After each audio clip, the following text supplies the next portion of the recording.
ফারুক রাদিয়াল্লাহু তাআলা হাউমাউ করে চিৎকার করে কান্নায় ভেঙে পড়ছেন। আহারে, সারা জীবন নামাজ পড়েছে নবীর পিছনে, আজকে ইমাম তো চেঞ্জ হয়ে গেছে, রাসূল মনে হয় বাঁচবেন না, রাসূল মনে হয় মরে যাবেন।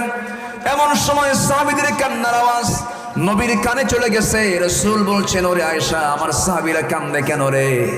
একটু আমাকে জানালার কাছে নাও তো।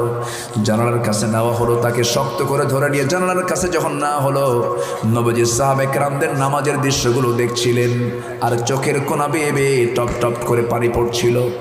নবীজির চোখের পানি দেখি আম্মা জান আয়েশা কেঁদে কেঁদে বলছেন, ইয়া রাসূলুল্লাহ, আপনি কেন কাঁদেন? আপনার সাহাবীরা তো আল্লাহর হক আদায় করছে, তারা তো নামাজ পড়ছে, আপনি কেন কাঁদেন? নয়। এবার রাসূল বলছেন, আয়েশা, আমার চোখের যে পানিগুলো দেখতে পেতেছো, এই চোখের পানি আমার দুঃখের নয়, এটা আমার চরম আনন্দের চোখের পানি।